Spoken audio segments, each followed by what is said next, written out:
আসসালামু আলাইকুম প্রিয় ভিউয়ার্স, প্রিয় বন্ধুরা, আপনাদেরকে জানাচ্ছি শুভেচ্ছা এবং অভিনন্দন। ভিডিওটি না টেনে শেষ পর্যন্ত দেখুন।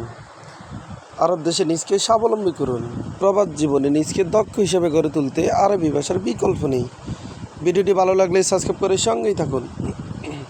মিন্নি মিন্নি মিন্নি মিন্নি এর অর্থ এদিক সেদিক। আমরা বলি এদিক সেদিক, আরবিতে বলতে হবে মিন্নি মিন্নি। মিন্নি মিন্নি তার মানে এদিক সেদিক।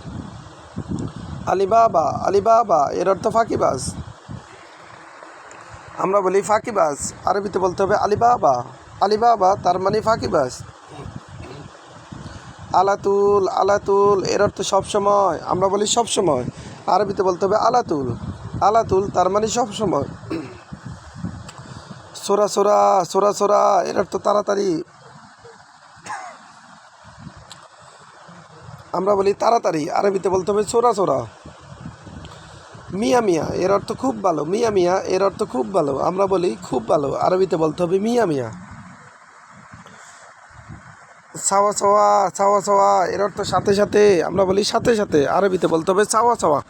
সাওয়া সাওয়া তার মানে সাথে সাথে। সাওয়া সাওয়া তার মানে সাথে সাথে। মাফি মাফি এর অর্থ না। সুপ এর অর্থ দেখো। সুপ তার মানে দেখো। ফিকির এর অর্থ চিন্তা করা। ফিকির তার মানে চিন্তা করা।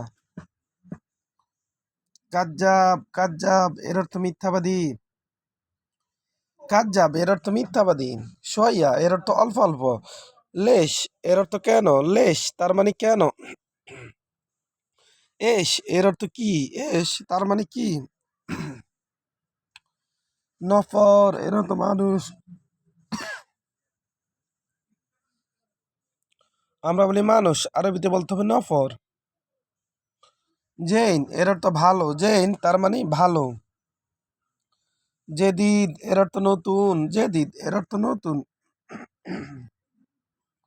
আবার গেদিম এর অর্থ পুরাতন। আবার দেখুন, মিন্নি মিন্নি মিন্নি মিন্নি এর অর্থ এদিক সেদিক। আলিবাবা এর অর্থ ফাঁকিবাজ। আলিবাবা এর অর্থ ফাঁকিবাজ। আলাতুল এর অর্থ সবসময়। আলাতুল এর অর্থ সবসময়। সোরা সোরা এর অর্থ তাড়াতাড়ি। সোরা সোরা তার মানে তাড়াতাড়ি। মিয়া মিয়া এর অর্থ খুব ভালো। সাওয়া সাওয়া এর অর্থ সাথে সাথে। মাফি এর অর্থ না। সুপ এর অর্থ দেখো। ফিকির এর অর্থ চিন্তা করা। ভিডিওটি ভালো লাগলে অবশ্যই সাবস্ক্রাইব করুন এবং শেয়ার করুন। ভুল হলে ক্ষমা করুন।